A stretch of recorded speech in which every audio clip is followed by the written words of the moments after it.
கொங்கு மண்டலத்தில் நாம் தமிழர் 100% கம்யூனிட்டிஸை அவங்களும் கையில் எடுத்து ஒரு அரசியலை பண்ணுவாங்க. ஸோ பாஜக எதிர்ப்பு மூணா சதுருது. பாஜக எதிர்ப்பு சதுரும் போது கொங்கு மண்டலத்தில் சில சீட்டுகள் வரலாம். எடப்பாடி கூட கூட்டு சேர்ந்தும் சிபி ராதாகிருஷ்ணன் தனியாக நிற்கும்போது, தனியானா திமுக இல்லாமல் இருக்கும்போது இருந்த வாக்கை எடுக்கலை. அப்போ எடப்பாடி கூட கூட்டு சேர்ந்தா ஒரு 20-25% கொங்கு வேளாளர் தவிர மற்ற எல்லா ஜாதியும் அப்படியே கன்சால்டேட் பண்ணிடுவான். எதிர் தரப்பில் திமுக பண்ணிடுவான். அப்படி ஒரு சூழ்நிலை வரும்போது திமுக அணி கொங்கு மண்டலத்தில் எங்கேயோ போயிடும். எடப்பாடி பழனிசாமிக்கு கொங்கு வேளாளர் அல்லாதவர்கள் மத்தியில் கடும் எதிர்ப்பு இருக்கு. எடப்பாடி பழனிசாமிக்கு வன்னியர் அல்லாதவர் மத்தியில் கடும் எதிர்ப்பு இருக்கு. எடப்பாடி பழனிசாமிக்கு முக்குலத்தோர்கள்லையும் ஓபிஎஸ் ஆதரவாளர்கள் மத்தியில் எதிர்ப்பு இருக்குது. இந்த சூழ்நிலையில் இபிஎஸ் கூட கூட்டணி சேர்ந்தா அது இந்த வாக்குகள் எல்லாம் இபிஎஸ் இருக்க அணியை தோற்கடிக்கணும்னு திமுக காங்கிரஸ் அணிக்கே போய் குவிஞ்சிறதுக்கு வாய்ப்பு இருக்கு. கலைஞர் அண்ணாட்ட இருந்து அக்யூர் பண்ண லீடர்ஷிப், எம்ஜிஆர் ரிஃப்ளெக்ட் குளோரி தான் ஜெயலலிதா. இவங்க தனிப்பட்ட ஓட்டு இவங்களுக்கு கிடையாது, இவங்களுக்குன்னு ஆள் கிடையாது. அண்ணாவுக்கு ஆளை எம்ஜிஆர் கலைஞர் எடுத்துக்கிட்டாரு. அதே மாதிரி எம்ஜிஆருக்கு ஆளை ஜெயலலிதா அம்மையார் எடுத்துக்கிட்டாங்க. அப்போ ஜெயலலிதா அம்மையாருக்கும் கலைஞருக்கும் அக்யூர்ட் லீடருக்கு கொடுக்காத ஒரு முக்கியத்துவத்தை ஒரிஜினல் லீடர் பிரின்சிபல் போல்ஸான விஜயகாந்த் கொடுத்திருக்கிறாருன்னா 2019 20% வாக்குகள் மோடி தலைமைக்கு அதிமுகவில் இருந்து கிடைச்சது. ஜெயலலிதாவை ஏற்றுக்கிட்டதுல 20% பேர் கிடைச்சாங்க, ஓட்டளிச்சாங்க. மீது 25% பேர் அங்கங்க போயிட்டாங்க.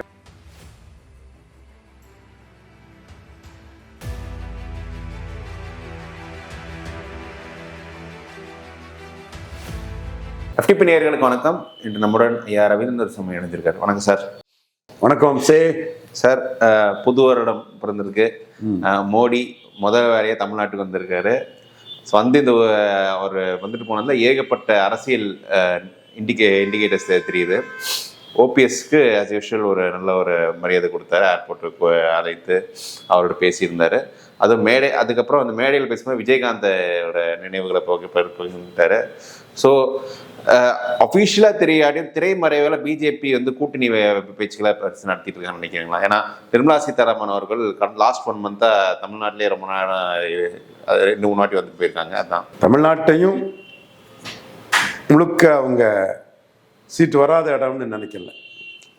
கேரளாவை பிரதமர் சீட்டு வரக்கூடிய இடம்னு நினைக்கிறார். திருச்சூர், திருவனந்தபுரம், ஆட்டிங்கல் போன்ற சீட்டெல்லாம் வரும்னு நினைக்கிறார். தமிழ்நாட்டிலையும் கொங்கு மண்டலத்தில் சீட்டு வருங்கிற நம்பிக்கையை அண்ணாமலை பிரதமர் கொடுத்திருக்கிறார். கொங்கு மண்டலத்தில் திமுக ஒரு பலமான கட்சி. கொங்கு மண்டலத்தில் எடப்பாடி ஃபைட் பண்ணுவார். ஓகே. அப்போ பாஜக எதிர்ப்பு 2ஆ சதுருது. கொங்கு மண்டலத்தில் நாம் தமிழர் 100% கம்யூனிட்டிஸை அவங்களும் கையில் எடுத்து ஒரு அரசியலை பண்ணுவாங்க. ஸோ பாஜக எதிர்ப்பு 3ஆ சதுருது. பாஜக எதிர்ப்பு சதுரும் போது கொங்கு மண்டலத்தில் சில சீட்டுகள் வரலாம். கோவை, திருப்பூர் போன்ற இடங்கள் வரலாங்கிறது அண்ணாமலைக்கு ஒரு கருத்து மாதிரி எனக்கு தோணுது. 19ஆம் தேதி திருப்பூர் வராரு பிரதமர். அப்போ என்ன பார்க்குறாங்கன்னா, எடப்பாடி கூட கூட்டு சேர்ந்தும் சிபி ராதாகிருஷ்ணன் தனியாக நிற்கும்போது, தனியானா திமுக இல்லாமல் இருக்கும்போது இருந்த வாக்கை எடுக்கலை. அப்போ எடப்பாடி கூட கூட்டு சேர்ந்தா ஒரு 20-25% கொங்கு வேளாளர் தவிர மற்ற எல்லா ஜாதியும் அப்படியே கன்சால்டேட் பண்ணிடுவான். எதிர் தரப்பில் திமுக பண்ணிடுவான். அப்படி ஒரு சூழ்நிலை வரும்போது திமுக அணி கொங்கு மண்டலத்தில் எங்கேயோ போயிடும். இப்போ எடப்பாடி தனியாக, பாஜக அணி தனியாக, திமுக தனியாக நிற்கும்போது சீமான் அவரும் அங்கே கொங்கு மண்டலத்தில் அருந்ததியரை கூட அவர் காம்ப்ரமைஸ் பண்ணதுக்கு வாய்ப்பு இருக்குது. பொது தொகுதியில் அருந்ததியரை போடுவாருங்கிற ஒரு தகவலும் அவரை பற்றி இருக்குது. எனிவே அந்த பாஜக எதிர்ப்பை ரொம்ப கடுமையாக பேசுகிறார் அவர். ஸோ பாஜக எதிர்ப்புகள் சிதறும் போது அங்கேயும் ஒரு குறிப்பிடத்தக்க ஒரு இம்ப்ரூவ்மெண்ட் கிடைக்கும்னு அண்ணாமலை நினைக்கிறாரு. இங்கே கன்னியாகுமரி, தென்காசி, ராமநாதபுரம், சிவகங்கை, தேனி போன்ற இடங்கள்லையும் பலமாக மோடி பிரதமருங்கிற அணி களத்துக்குள்ளே நிற்கும்போது எதிர்ப்பு வாக்கள் சதுரத்தில் சீட்டுகள் வரலாம். ஸோ 2014 ஸ்ட்ராட்டஜி தான் தமிழ்நாட்டுக்கு உகந்ததுங்கிறத பிரதமரே மனசில் கொண்டு தான் விஜயகாந்த் பற்றிய அந்த தன்னோட பிளாக்ல எழுதும்போது அதை மென்ஷன் பண்ணியிருக்கிறாரு. திருமதி பிரேமலதா விஜயகாந்த் அம்மையார் அவர்கள் இன்னைக்கு நன்றி தெரிவிக்கும் போதும் அதை மென்ஷன் பண்ணியிருக்காரு. ஸோ ஸ்பிரிட் இன் நெகட்டிவ் ஓட்ஸ் தான் இங்கே சரியாகும். எடப்பாடி பழனிசாமிக்கு கொங்கு வேளாளர் அல்லாதவர்கள் மத்தியில் கடும் எதிர்ப்பு இருக்குது. எடப்பாடி பழனிசாமிக்கு வன்னியர் அல்லாதவர் மத்தியில் கடும் எதிர்ப்பு இருக்குது. எடப்பாடி பழனிசாமிக்கு முக்குலத்தோர்கள்லையும் ஓபிஎஸ் ஆதரவாளர்கள் மத்தியில் எதிர்ப்பு இருக்குது. இந்த சூழ்நிலையில் இபிஎஸ் கூட கூட்டணி சேர்ந்தா அது இந்த வாக்குகளெல்லாம் இபிஎஸ்க்கு அணியை தோற்கடிக்கணும்னு திமுக காங்கிரஸ் அணிக்கே போய் குவிஞ்சிறதுக்கு வாய்ப்பு இருக்குது.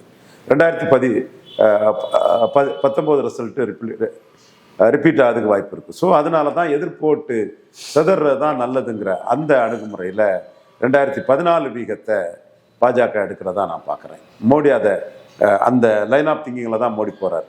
இல்லை, இதில் இந்த கூட்டணியில் தொகுதி பங்கீடு நடத்தும்போது யாருக்கு எவ்வளோன்றதுல ஒரு டிஸ்பியூட் வரலாம்ல. இப்போ ஓபிஎஸ் ப்ரூவ் ஆகாத ஒரு என்ட்ரி தான். பட் அவருக்கு எவ்வளோ சீட்ஸ் கொடுப்பாங்க? ஓபிஎஸ்க்கு அந்த தொடர்ந்து மரியாதை கொடுத்துருக்கு. இப்போ கூட ராமர் கோயிலுக்கு அவர் பத்திரிகை வச்சுட்டு போனாங்க. ஓபிஎஸ்க்கு ஒரு பெரிய மரியாதை கொடுத்துட்டு இருக்காரு. பட் இந்த மரியாதை அவர் சீட் ஷேரிங்லாம் அவருக்கு பிஜேபி கொடுப்பாங்களா? அதாவது இந்த இடம் தான் அரசியலில் டாக்டிக்கலாக பண்ண வேண்டிய இடம். ஓபிஎஸ்க்கு பலமும் நிரூபிக்கப்படலை, இபிஎஸ்க்கு பலமும் நிரூபிக்கப்படலை. இன்னொன்று, அண்ணாமலை கிளைம் பண்ற பலமும் நிரூபிக்கப்படலை. கண்டிப்பா நான் மறுக்க வரலையே. அண்ணாமலை நானே உள்ளாட்சி தேர்தலில் சாதிச்சாரு. 1.5% எடுப்பாருங்க இடத்துல அண்ணாமலை 5% எடுத்தாரு. ஈரோடு கிழக்குல அண்ணாமலை நிற்கணுன்னு தான் நான் சொன்னேன். நிற்காது எனக்கு அதிர்ச்சி, வருத்தம் தானே. அது தமிழிசை பண்ண மாதிரி அண்ணாமலையை பண்ணதுக்கே பாஜகவுக்குள்ள ஒரு கோஷ்டி அலையும். அதனால அவர் நிற்கலைங்கிறது நமக்கு தெரிஞ்ச விஷயம் தான். நின்றுக்கணும். ஸோ அவர் மோடி பிரதமருங்கிற இந்த லைனப்புக்கு இன்னைக்கு வரார். இந்த லைனப்புக்குள்ள ஒரு வாக்கு வலிமையை கேட்டலிஸ்ட் போல்ஸ்களை பயன்படுத்தி தான் கொண்டு வரணும். அந்த வகையில் விஜயகாந்த் இன்னைக்கு தேமுதிக வீழ்ந்தாலும் விஜயகாந்த் பெரிய சக்தியாட்டு அக்யூர்டு லீடர்ஷிப்பான ஜெயலலிதா அண்ட் கலைஞரோட பிரின்சிபல் லீடரான விஜயகாந்த் பெரியவர்னு மோடி காட்டியிருக்கிறார். கலைஞர் அண்ணாட்ட இருந்து அக்யூர் பண்ண லீடர்ஷிப். எம்ஜிஆர் ரிப்ளைட் குளோரி தான் ஜெயலலிதா. இவங்க தனிப்பட்ட ஓட்டு இவங்களுக்கு கிடையாது, இவங்களுக்குன்னு ஆள் கிடையாது. அண்ணாவுக்கு ஆளை எம்ஜிஆர் கலைஞர் எடுத்துக்கிட்டாரு. அதே மாதிரி எம்ஜிஆருக்கு ஆளை ஜெயலலிதா அம்மையார் எடுத்துக்கிட்டாங்க. அப்போ ஜெயலலிதா அம்மையாருக்கும் கலைஞருக்கும் அக்யூர்ட் லீடருக்கு கொடுக்காத ஒரு முக்கியத்துவத்தை ஒரிஜினல் லீடர் பிரின்சிபல் போல்ஸான விஜயகாந்த் கொடுத்திருக்கிறாருன்னா, விஜயகாந்த் மீது பற்றுதலோடு 2019 மோடி பிரதமர் வந்த வாக்குகள் தனக்கு வரும்னு அவர் எதிர்பார்க்கிறார். அப்ப அந்த எதிர்பார்ப்புக்கு தக்கன தேமுதிகவுக்கு முக்கியத்துவம் கொடுக்கப்பட வேண்டியது இருக்கும். அது தேமுதிகவுக்கு ஒரு லைஃபா இருக்கும். அதை தேமுதிக கரெக்டா பயன்படுத்தணும். அதுல பிரேமலதா விஜயகாந்த் கேண்டிடேட் அனுக்கணும், எல்கே சுதீஷ் நிற்கணும், வெங்கடேச மாதிரி பவர்ஃபுல்லான ஆட்கள் நிற்கணும், அந்த பவர்ஃபுல்லான எம்எல்ஏக்கள் நிற்கணும். அது நின்று அந்த வாக்குகளை கொண்டு வர்றதுக்கு ஒரு பணியை அவங்க செய்யணும். அதே போல 2019 20% வாக்குகள் மோடி தலைமைக்கு அதிமுகவில் இருந்து கிடைச்சது. ஜெயலலிதாவை ஏற்றுக்கிட்டதுல 20% பேர் கிடைச்சாங்க, ஓட்டளிச்சாங்க. மீது 25% பேர் அங்கங்க போயிட்டாங்க. நான் பலமுறை சொல்லிட்டேன், மோடியும் வேண்டாம் ராகுலும் வேண்டாம்னு போனாங்க. ராகுல் திருமாவளவன் ஸ்டாலினுக்கு போயிட்டாங்க. ஜெயலலிதாவை ஆதரிச்ச பரையர் சமூகம் திருமாவளவனை மையமா வச்சு திமுகவுக்கு போயிட்டாங்க. கிறிஸ்டின் முஸ்லிம்ஸ் ராகுலை மையமா வச்சு ஸ்டாலின் கிட்டே போயிட்டாங்கிறதெல்லாம் நம்ம திராவிட இயக்கம்னு சொன்னவங்கலாம் ஸ்டாலின்கிட்ட போயிட்டாங்க. நம்ம பேசி முடிச்சிட்டோம். என்றாலும் 20% இந்தியாவில் ராமர் கோயில் கட்டாம உலகத்தில் எங்க கட்டுவாங்க? இது காமன் சிவில் கோடு வேணும். இந்த மாதிரி ஒரு ஓப்பன் ஒரு பிலீவர் ஆட்டு, ஒரு கடவுள் நம்பிக்கை உள்ள ஒரு ஆட்டு ஜெயலலிதா இருந்ததை ஏற்றுக்கொண்ட அதிமுக வாக்காளர்கள் இபிஎஸ் ஓபிஎஸ் 2 வரையும் கேட்டலிஸ்டா பயன்படுத்தி மோடி தலைமைக்கு வாக்களிச்சாங்க. அப்படி மோடி தலைமைக்கு வாக்களிச்ச அந்த 20% பெரும் பகுதியை எடுக்கணும்னா ஓபிஎஸ் பெரிய சக்தியாட்டு பாஜகவை ப்ரொஜெக்ட் பண்ணி தான் தீரணும். நம்மகிட்ட இருக்கக்கூடிய பொருள் இது பெரிய பொருள். இந்த பொருள் அந்த 20% மெஜாரிட்டியை மோடிக்கு கொண்டு வந்துடும். அப்படி அதை ப்ரொஜெக்ட் பண்ணி தான் செய்யணும். இதுதான் ஸ்ட்ராட்டஜி. ஏன்னா காங்கிரஸுக்கு என்ன இருக்கு? காங்கிரஸ் கட்சிக்கு 4.3% ஓட்டு. அது நாடாறு கிறிஸ்டின் முஸ்லிம்ஸ் இவங்களால தான் ஒரே தொகுதியில டெபாசிட் வாங்கின கட்சி. மற்ற யாருக்கும் டெபாசிட் கிடையாது.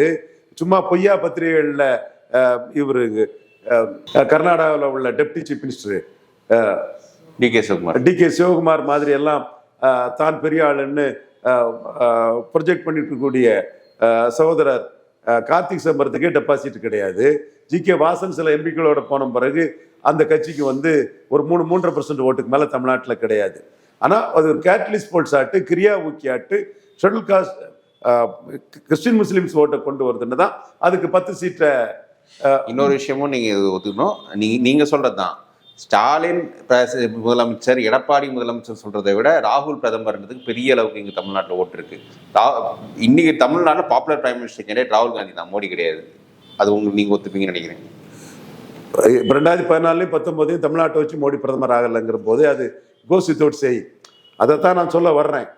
அப்போ அந்த ஆல் இந்தியால மோடி அன்டிஸ்பியூட்டட் லீடர் இந்தியாவில் இருக்காரு. நார்த் இந்தியாவில் காங்கிரஸ் பொசிஷன் ஒழுங்கா இல்லை, அதெல்லாம் ஒத்துக்கிறேன். தமிழ்நாட்டை பொறுத்தவரை தமிழ்நாட்டில் இப்ப தென்னிந்தியாவிலே ராகுல் காந்தியோட செல்வாக்கு, அதுதான் நானும் சொல்ல வர்றேன். அந்த செல்வாக்கற்ற காங்கிரஸுக்கு, நாடார் ஏரியாவில் மட்டுமே டெபாசிட் உள்ள காங்கிரஸுக்கு சமூக நீதி சூறையாடலாம் யார் யாரோ அந்த கட்சியை அனுபவிச்சுட்டு இருக்காங்க. அந்த ஓட்டு போடுறது நாடார் கிறிஸ்டின் முஸ்லீம்ஸ். ஆனால் அனுபவிச்சு அதை சமூக நீதி சூறையாடுறது ஜாதிவாரி கணக்கெடுக்க கேட்கக்கூடிய காங்கிரஸ்ல யார் யாரோ அந்த கட்சியை அனுபவிச்சுட்டு இருக்காங்க. யார் யாரோ அந்த கட்சியால பலனடைகிறாங்க. பலனடைவங்களால அந்த சமூகங்களால காங்கிரஸுக்கு ஓட்டு இல்லைங்கிறது உண்மை.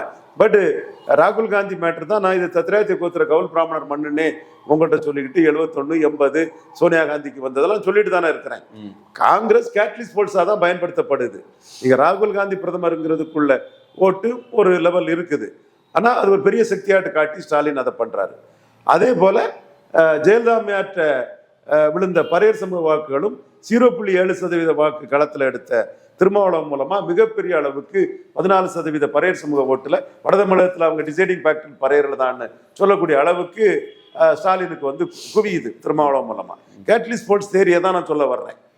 அந்த கேட்டலிஸ்ட் ஸ்போர்ட்ஸ் தேரி படி 20% அதிமுக வாக்குகளுக்கு ஓபிஎஸ் ஒரு பெரிய சக்தியா காட்டினா, ஜெயலலிதாவின் விசுவாசி, பரத மாதிரி திருப்பி கொடுத்தவர், தென் முக்குலத்தோர் கம்யூனிட்டியில ஒரு பெரிய பொசிஷனுக்கு சீஃப் மினிஸ்டரா வந்தவர்னு அந்த 20% வாக்குகள்ல பெரும்பகுதி வாக்குகளை கேட்டலிஸ்ட் ஸ்போர்ட்ஸா ஓபிஎஸ் ப்ரொஜெக்ட் பண்றதுக்கு லாபத்தை கொடுக்குங்கிறது என்னோட கருத்து. அதுதான் சார். ஓகே, நீங்க என்ன பண்ணணும்னு சொல்றீங்க, பட் எப்படி பண்ணணும்னு நீங்க சொல்றீங்க. ஓபிஎஸ் நீங்க ப்ரொஜெக்ட் பண்ணணும், எப்படி ப்ரொஜெக்ட் பண்ணணும்னு நீங்க சொல்லுங்க. அது நாள் இருக்கு, காலம் இருக்கு, எல்லாமே ஒரே நேரத்தில் சொல்லிட முடியாது. நிறைய விஷயங்கள் இருக்குது. இப்போ அண்ணாமலை வந்து டிடிவி பிறந்த நாளுக்கு வாழ்த்து தெரிவிச்சு ட்வீட் போட்டிருக்கிறாரு. அப்போ டிடிவி இங்க வாராருன்னு அர்த்தம். இதுதான் 6 வருஷமா சசிகலா குடும்பம் பாஜகன்னு நக்கீரன்ல வராத ரீலே கிடையாது. கோபாலயா நண்பர் தான், பிரகாஷ் என் தம்பி தான். ஆனா அவ்வளவு பொய் செய்தி, அவ்வளவும் அவன் சொன்னா இவன் சொன்னான்னு செய்தி. இப்பவும் தினமலர்ல அவன் சொன்னா இவன் சொன்னான்னு செய்தி. ஆனா தரவுகளோட சசிகலா குடும்பத்தை சேர்ந்த ஒருத்தர் மதிக்கப்படுறாருன்னா அண்ணாமலை தினகரன் பிறந்த நாளுக்கு ஒரு 10 நாளைக்கு முன்ன ஒரு ட்வீட் போட்டு வாழ்த்தினதான். இது தரவுகளோட உள்ள செய்தி. நம்ம எதை சொன்னாலும் தரவுகளை வச்சு சொல்லணும்னு தான் நினைக்கிறோம். மற்றவங்களுக்கும் நமக்குள்ள வித்தியாசம் அதுதான். வாய்க்கு வந்ததை அடிச்சு போட்டுக்கிட்டு, கற்பனைகளை அடிச்சு போட்டுட்டு நம்ம போறது கிடையாது. லாஜிக்கா பேசுவோம், ஏதாவது தரவு இருந்தா பேசுவோம். திமுக கமல்ஹாசனை மதிக்கிறாங்கன்னா மாசுவையும் சேகர்பாவையும் அனுப்பி வச்சு கமல்ஹாசனை பெரிய தலைவராக மதிக்கிறாங்க. பாமக மதிக்கலன்னா அப்படி ஒரு கமல்ஹாசனுக்கு கொடுக்கக்கூடிய ஒரு மரியாதையை அன்புமணி ராமதாஸுக்கோ கொடுத்த மாதிரி எந்த எவிடன்ஸும் இல்லை. ஸோ இந்த மாதிரி உள்ள புள்ளிகளை வச்சு தான் நாம என்ன அரசியல் நகர்ந்துன்னு பேசுறமே தவிர கண்ணை மூடிக்கிட்டு கற்பனையா ரீலா கலரா விடுறதில்லை. அப்படி விட்டவங்கலாம் சசிகலா பாஜக மோடி விஷயத்துல கொஞ்சம் ரிவைண்ட் பண்ணி பாருங்கிறதான் சொல்றேன். அந்த வகையில என்ன நடக்க போறதுங்கிறத நம்ம பொறுத்திருந்து தான் பார்க்கணும். பன்னீர்செல்வத்தை ஒரு கேட்டலிஸ்ட் ஸ்போர்ட்ஸ் ஆட்டு மதிப்பாங்கிறது என்னோட கருத்து. அதுக்கு உதாரணம் பிரைம் மினிஸ்டர் ஆபீஸ்ல பன்னீர்செல்வத்தையும் தென் வைத்தியலிங்கத்தையும் அவங்க பார்த்து ஓபிஎஸ்க்கு பிரைம் மினிஸ்டர் ஆபீஸ்ல மரியாதையில வைத்தியலிங்கத்தையும் அங்க திருச்சி ஏர்போர்ட்ல சந்திக்கக்கூடிய ஒரு பிரதமர் சந்திக்கக்கூடிய ஒரு சூழலை உருவாக்கி கொடுத்ததை நாம வந்து எவிடன்ஸா பார்க்கிறோம். அது இந்த வகையில நகரும்னு நான் கருதுறேன். தென் தினகரன் அடுத்த பாயிண்ட் ஆஃப் வியூல தெரியுது. அடுத்து ஃபவுண்டர் லீடருங்கிறதுனால அக்யூர் லீடர் ஜெயலலிதா கலைஞரை விட பெரிய இம்பார்ட்டன்ஸை விஜயகாந்துக்கு கொடுக்கும்போது தேமுதிகவை பிரதமர் விரும்புறாங்கன்னு தெரியுது. அடுத்து ஏசி சண்முகம் ஆல்வதர் ஃப்ரெண்டாட்டு பிரைம் மினிஸ்டருக்கு ஆதரவாட்டு தான் இருக்காரு. ஏசி சண்முகம் வந்து ஒரு பவர்ஃபுல் பர்சனாலிட்டி. அவர் வந்து ஆதரவான சூழ்நிலை இருக்காரு. பாரிவேந்தர் வந்திருக்காரு. ராமதாஸுக்கு எதிராக திமுக அணியில் இருந்தவர் தான், வெற்றி பெற்றவர் தான் இப்போ இங்கே வந்திருக்கிறாரு. இவங்க தான் இதில் இருக்கிறாங்க. பாமகவுக்கு முடிவு என்னன்னு பார்க்கணும். பாமகவுக்கு தனிச்சு நிற்கலாம். அதிமுகவில் வரக்கூடிய ஆஃபரை ஏற்றுக்கலாம். பாஜக ஆஃபரை ஏற்றுக்கலாம். திமுகல இருந்து கமல்ஹாசனுக்கு ஆஃபர் இருக்குது, பாமகவுக்கு ஆஃபர் இல்லை. இருக்குதாட்டி எந்த எவிடன்ஸும் இல்லை. ராமதாஸ் தான் போய் பார்த்துருக்கிறாரு. ராமதாஸ் பார்த்தா கூட்டணி முடிஞ்சு போச்சு அப்படின்லாம் சொன்னாங்க. அது அந்த காலம். அது வெற்றி வீரரா டாக்டர் ஐயா இருந்த காலம். அவர் பார்த்தா அது கூட்டணி முடிஞ்சதுக்கு வெற்றி வீரரா ஐயா இருந்தது. இப்போ ஐயாவுக்கு ஜெயலலிதா மாதிரி அந்த சேடிஸ்டா குறுக்கடா ஏதாவது ஸ்டாலின் பண்ண மாட்டார். அந்த தன்மை ஸ்டாலின்ட்ட இல்லை. நான் ஸ்டாலினை பாராட்டுறேன். ஜெயலலிதா பண்ணது அநீதிங்கிறத நான் மனசார கோபத்தோட தான் சொல்றேன். ஜெயலலிதாவுக்கு நேச்சுரல் தண்டனை அதுக்கு கிடைச்சுங்கிறத நான் முழுமையா சின்சியரா சொல்றேன். இப்போ இன்னைக்கு வந்து ஒரு நல்ல மதிப்பை கொடுக்குறாரு. அப்பாயின்மெண்ட் கேட்டாரு, கொடுத்துட்டாரு, அவ்வளவுதான். இது ஒரு சக்தி. வன்னியர்களை டாக்டர் ராமதாஸ் நினைச்சா திமுகவுக்கு எதிராக திருப்ப முடியும். அது வந்து கிளிய வளர்த்து பூனாட்டை கொடுத்த மாதிரி வேற யாரோ லாபம் பார்த்துக்கிறதுக்கும் வாய்ப்பு உண்டு. ஸோ அதனால அதை தான் கன்சால்டேட் பண்ணதுக்கு ரொம்ப புத்திசாலித்தனமா நுணுக்கமா டாக்டர் ராமதாஸ் அவர்கள் வந்து அரசியல் பண்றதா தான் நான் பார்க்குறேன். தட் மீன்ஸ் ஒரு சம்பவத்தை வச்சு தான் என்னோட அரசியல் இன்டர்பிரிட்டேஷனை நான் சொல்றேன். அன்புமணி இது இவர் உதயநிதி ஸ்டாலின் பிரதமரை பார்க்குறாருன்னா அவர் தான் மீண்டும் பிரதமராக வருவார்னு உதயநிதி ஸ்டாலின் மனசுல முடிவு பண்ணிட்டாரு, ஸ்டாலின் முடிவு பண்ணிட்டாரு. அப்பாயின்மெண்ட் கொடுக்குறாருன்னா திமுக பெரிய சக்தியா தமிழ்நாட்டில் இருக்குங்கிறத மோடி முடிவு பண்ணிட்டாரு. அதே மாதிரிதான் ராமதாஸ் என்னைக்கும் பெரிய சக்தி. வன்னியர்கள் வந்து ராமதாஸ் இழந்துடக்கூடாது, அதை வந்து எடப்பாடி தட்டிட்டு போயிடக்கூடாதுங்கிறதுல ஸ்டாலினும் அலர்ட்டா இருந்து தான் ராமதாஸுக்கு ஒரு அப்பாயின்மெண்ட் கொடுக்குறாரு. அதனால கூட்டணி வந்துருங்கிறத நான் பதிவு பண்ண மாட்டேன். ஏன்னா ஸ்டாலின் வந்து திருமாவளவன் நடத்தக்கூடிய மாநாட்டுக்கு கலந்துக்கிறாரு. தெள்ள தெளிவாக நமக்கு எல்லாத்துக்குமே தெரியுது. ஸோ தோற்கடிக்கப்பட்ட பாமக எதுக்கு ஸ்டாலின் தேவையில்லை. அதே மாதிரி பாஜக வந்து மைனஸ் கிறிஸ்டின் முஸ்லீம் மைனாரிட்டி பண்ணி எடப்பாடியே தோத்த எடப்பாடியே வேண்டான்னு சொல்லக்கூடிய பாஜகவையா ஸ்டாலின் கூட்டணி வைக்க போறாரு. அதே மாதிரி சிபி சண்முகம் பாமக சேர்ந்தா ஷெட்யூல் காஸ்ட் ஓட்டு கிடைக்காதுன்னு ஷெட்யூல் காஸ்ட் ஓட்டை வச்சு குறைஞ்ச சீட்டு நிறைஞ்ச லாபம்னு திருமாவளவன் வெற்றி வீரராட்டு சூப்பரா இருக்கக்கூடிய சூழ்நிலை திருமாவளவனை விட்டுட்டு பாமகவை சேர்க்க போறாரா? அது இல்லை. அதனால நம்ம தரவுகளையும் சம்பவங்களின் அடிப்படையிலையும் நம்ம அரசியலை சொல்றோம். அந்த வகையில தான் நம்ம கருத்துக்கள் வந்து 10க்கு 8 சரியா இருக்குது. அந்த வகையில நீங்க கேட்குற மாதிரி பாஜக எந்த வகையில அணி அமைக்க போறாங்கன்னா மோடி 18.5 சொன்னதையும் விஜயகாந்த பாராட்டினதையும் வைத்தியலிங்கத்துக்கும் பன்னீர்செல்வத்துக்கும் அப்பாயின்மெண்ட் கிடைச்சதையும் ஏசி சண்முகம் தெளிவாக இருக்கிறதையும் இந்த மாதிரிப்பட்ட ஒரு சம்பவங்களின் அடிப்படையில் 2014 பாணியில பாஜக எதிர்போட்டிகள் சிதறனால சில இடங்கள்ல வெற்றி பெறலாங்கிற எண்ண ஓட்டத்தில் அந்த அணி அமைக்கிறது மாதிரி நான் கருதுறேன். ஓகே சார், இணைஞ்சது ரொம்ப நன்றி சார். தேங்க்யூ.